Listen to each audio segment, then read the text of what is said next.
Bonjour les amis, aujourd'hui je vais vous faire une vidéo sur les... En fait c'est sur un documentaire que j'ai vu qui parlait des diamants synthétiques et des diamants naturels. Et dans ce documentaire, qui est intéressant, hein, il est sur Netflix, je pense que vous pouvez le trouver. Si vous voulez, c'est une espèce de rivalité entre le diamant synthétique et le diamant naturel. Mais ce qu'ils disent dans le documentaire, il y a, il y a beaucoup de personnes qui sont insurgées. Parce qu'ils disent, ouais, non, c'est pas possible, ce qu'ils disent, c'est n'importe quoi. En gros, ce qu'ils nous disent, c'est que le diamant est surévalué. Surévalué, surcoté, il est beaucoup plus présent que ce que l'on veut nous faire croire. En fait, tout, tout ce qu'on a, l'idée qu'on a sur le diamant, c'est faux. Le fait qu'un diamant, c'est éternel, c'est cher, c'est rare, c'est luxe, etc., etc., etc. Tout ça, c'est faux. En fait, le diamant est très répandu dans la croûte terrestre. Euh, si les marchés ne seraient pas, comment dire, faussés, le diamant serait beaucoup moins cher que ce qu'il est. En fait, il n'est pas si éternel que ça, parce que le diamant s'use quand même et il est quand même très fragile. Euh, c'est un produit de luxe par rapport au marketing. En fait, tout ça, c'est du marketing. Il y a eu un tel matraquage de marketing qu'aujourd'hui, on considère le diamant. En fait, on met le diamant sur un piédestal. Mais le diamant ne mérite pas cette notoriété. Et ce qui est embêtant dans le documentaire, c'est que quelque part, eh ben, tous les diamantaires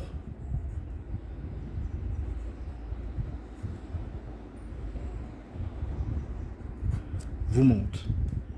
Tout ce qui est marché du diamant est faux, c'est factice. C'est un peu comme aujourd'hui, je vais dire, par rapport à la vidéo que j'avais fait hier, où j'en ai parlé vaguement, c'est un peu comme l'euro.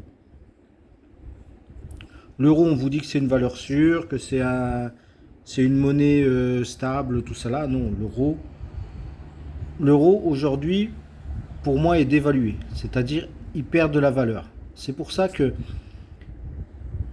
en France, on nous parle d'inflation. On nous dit, ouais, c'est l'inflation. L'inflation, comment on nous le définit?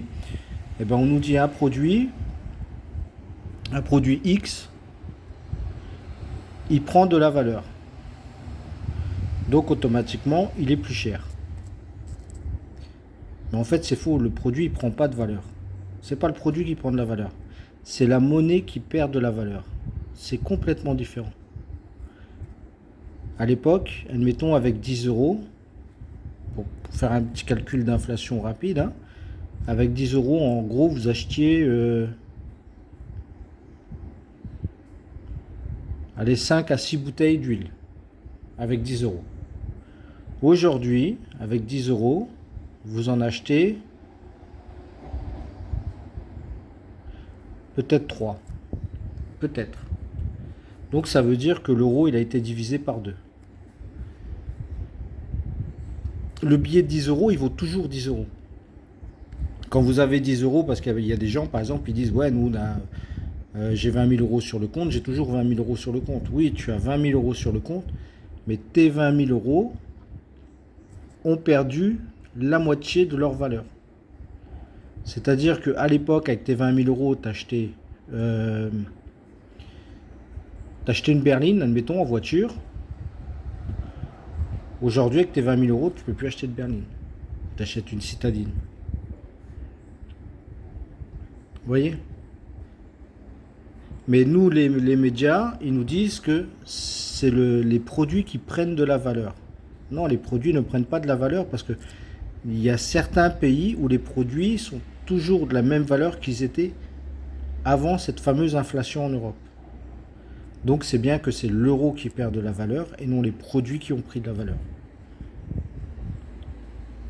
Et bien pour le diamant, c'est pareil. Le diamant, si vous voulez, du fait qu'il a une surreprésentation, une surcote, tout ça là, il a un prix qui est supérieur. Donc ça voudrait dire que tous les diamantaires, quand ils vous vendent un diamant, admettons, à 10K, bah, le diamant, en fait, il ne vaut pas 10K. C'est faux. Donc en fait, tous ceux qui investissent dans le diamant, tôt ou tard, tout comme ceux qui investissent dans l'euro, tôt ou tard, vont avoir une mauvaise surprise. C'est pour ça que moi je dis, il y a des pierres de couleur qui ont une valeur bien plus supérieure au diamant, qui sont bien plus rares et qui ont vraiment une valeur plus sûre que le diamant. C'est pour ça que moi d'ailleurs, je ne fais pas de diamant, je ne veux pas de diamant. Parce qu'il y en a plein, des fois ils me disent, tiens, j'ai des diamants, ça ne m'intéresse pas. Pour moi, le diamant est surévalué, surcoté. Et donc ce documentaire, en fait, il parlait de ça. Et dans le documentaire, ils expliquaient que aujourd'hui, dans le marché du diamant naturel, en fait, il y a le diamant naturel, il y a le diamant synthétique. Et la production de diamants synthétiques est supérieure à la production, je veux dire, de diamants naturels, à l'extraction de diamants naturels. Mais les volumes de diamants naturels, parce qu'il est quand même un peu plus compliqué de récupérer des diamants, le volume des diamants naturels ne bouge pas. Donc ça voudrait dire qu'il y a une partie du diamant synthétique qui est injectée dans le diamant naturel. Et beaucoup, tout ce qui est petites pierres de pavage, vous savez, tout ce qui est pierre de 0,25, 0,5, 0,75. Aujourd'hui, ils arrivent à produire des diamants de cette taille-là qui est quasiment indétectable. Quand vous avez une pierre qui est clean, qui n'a pas de défaut, qui n'a pas d'inclusion, qui est top, et que vous avez du mal d'identifier si c'est un naturel ou un synthétique, la plupart du temps, il va passer comme naturel, même si le diamant, il est synthétique. Et en fait, dans le documentaire, c'est ce qu'il disait. À un moment, il y en a un diamantaire, il disait à partir du moment où le diamant synthétique ne peut plus être identifiable comme un diamant synthétique, il est automatiquement diamant naturel. Et quelque part, il n'a pas faux. Et après, il parle des volumes de fabrication des diamants synthétiques. La production de diamants synthétiques, je crois, elle est de 100 000, si je dis pas de conneries, dans les 100 000 carats par an. Donc ça veut dire que la production, elle est énorme. Et pourtant, quand vous allez dans les marchés des diamants, les diamants synthétiques, il n'y en a pas autant que ça. Donc ça voudrait dire qu'il y a une partie de cette production-là qui est bien injectée dans ce réseau-là. Et à partir du moment où vous allez acheter une pierre dans ce réseau-là, avec un diamantaire qui a pignon sur rue, tout ça, qui vous vend un diamant avec un certificat, vous n'allez pas aller le refaire certifier. Parce que vous dites, ce que je dis aussi dans d'autres vidéos, à partir du moment où il y a trop de confiance, c'est là qu'on se fait avoir. Vous allez dire que ce diamantaire-là, c'est un expert, il a pignon sur rue, il a toutes les notoriétés possibles, et vous allez faire confiance. Mais sachez que les fraudes, les choses comme ça, c'est à portée de n'importe qui.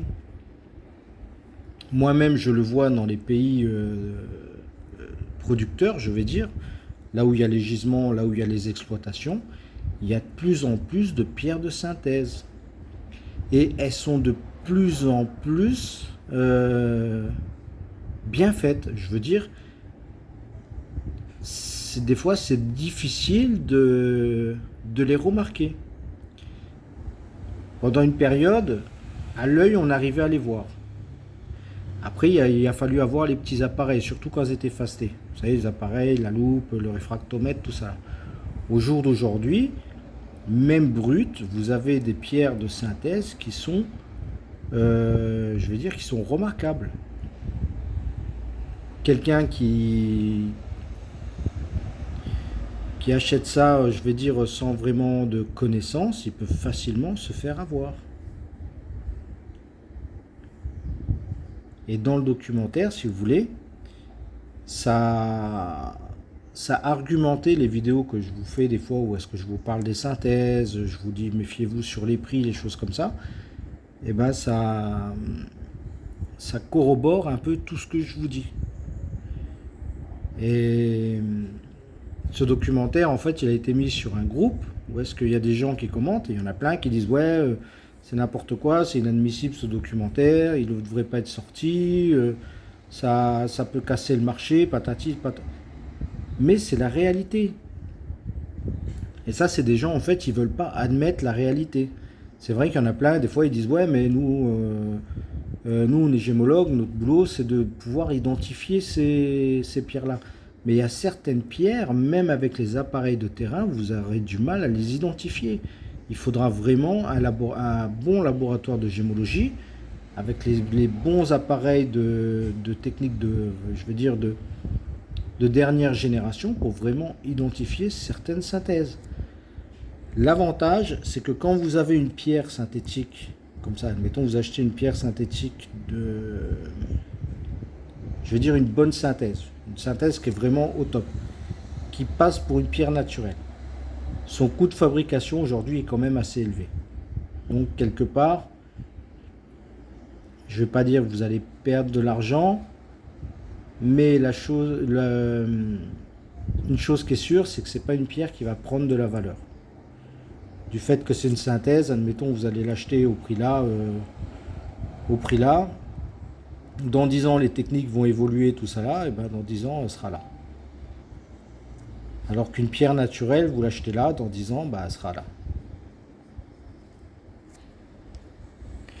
Mais le problème qu'il y a aussi avec ce documentaire, et ça c'est vrai, hein,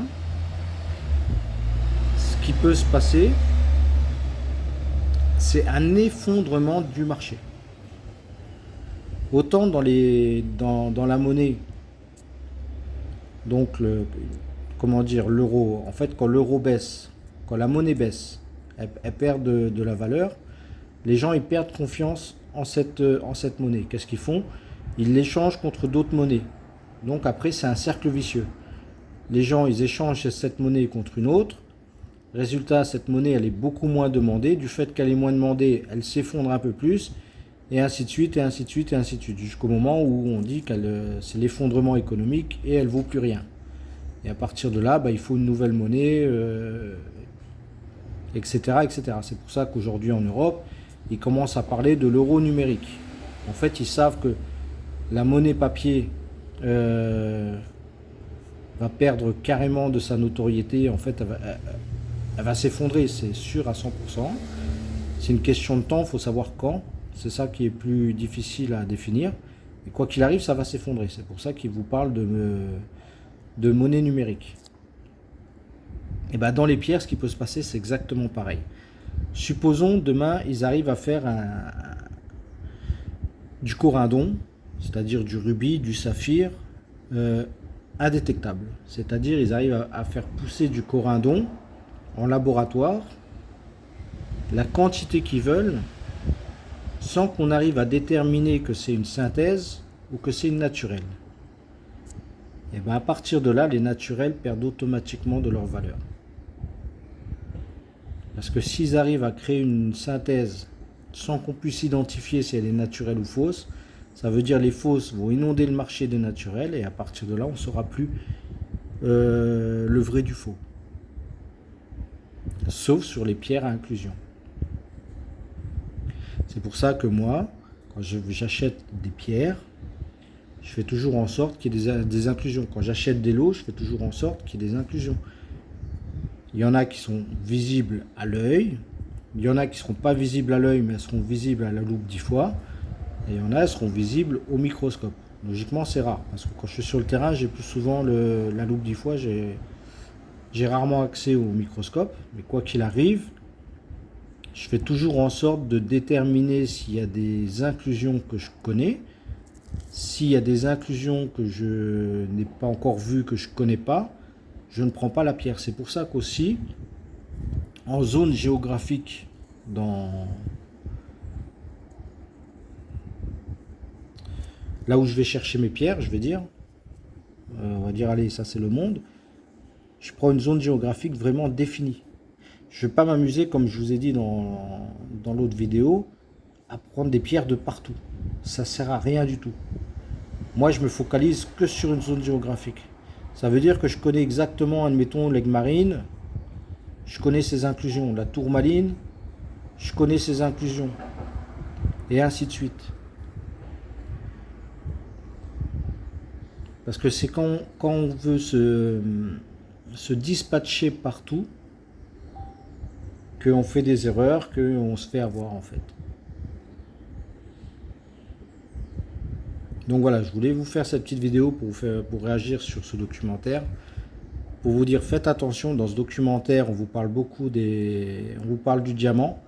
Mais sachez que ce qui est dit dans le documentaire à propos du diamant, ça vaut aussi pour les pierres de couleur. Il y a énormément de synthèses qui viennent des pays asiatiques et qui sont injectées dans les réseaux de pierres naturelles, là où il y a les productions, pour qu'en fait elles soient classifiées comme naturelles. C'est aussi simple que ça. Comme ça, ils multiplient la valeur par 10, par 20, par 30. Voilà. Là, j'ai fait une petite expérience. Je me suis commandé des petites pierres, de couleur. Bon, je vais dire, je pense que ça doit être des oxydes de zirconium, je ne sais pas encore, donc je vais voir, soit c'est de l'oxyde, soit c'est du verre. Mais quoi qu'il arrive, j'ai commandé ça pour voir sur l'aspect visuel déjà, quand je vais les recevoir, sur un aspect visuel, est-ce que je vais avoir l'impression d'avoir, par exemple, si c'est une pierre bleue, un saphir, c'est une pierre verte, une émeraude, rouge, un rubis, j'ai pris aussi, je crois, une espèce d'aigle marine, quelque chose comme ça. Et juste à l'aspect visuel, admettons, je suis sur le terrain, on me présente cette pierre en me disant, tiens, j'ai, admettons, une aigle marine.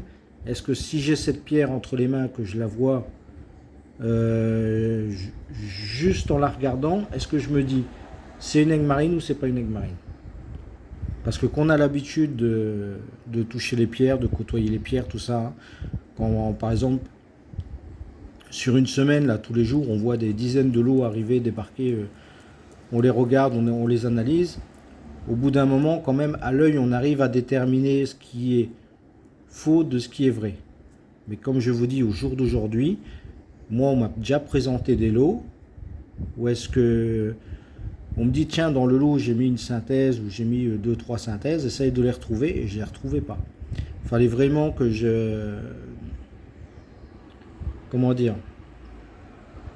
que je cherche avec des appareils pour vraiment détecter le truc. D'aspect visuel, tout ça, c'est vraiment remarquable.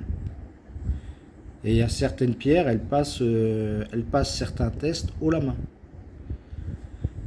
Donc voilà, je vais vous faire cette petite vidéo sur les synthèses, en vous disant, si vous avez l'occasion, si vous avez Netflix, personnellement, je ne suis pas pour cette plateforme, mais bon, c'est un documentaire quand même intéressant qui est sur cette plateforme. Donc si vous avez Netflix, essayez de le chercher, c'est sur les diamants de synthèse, je ne sais plus le nom, c'est en anglais, hein. C'est un documentaire qu'en anglais, mais il y a la traduction en français. Hein. Et franchement, si vous êtes intéressé par les pierres, cherchez-le et regardez ce documentaire. Vous allez voir que c'est impressionnant. Et il y en a plein qui disent, ouais, c'est pas vrai, c'est faux. Moi, je peux vous dire que ce qui est dit dans ce documentaire, c'est exactement ce que moi je ressens et ce que je vois sur le terrain quand je vais prospecter.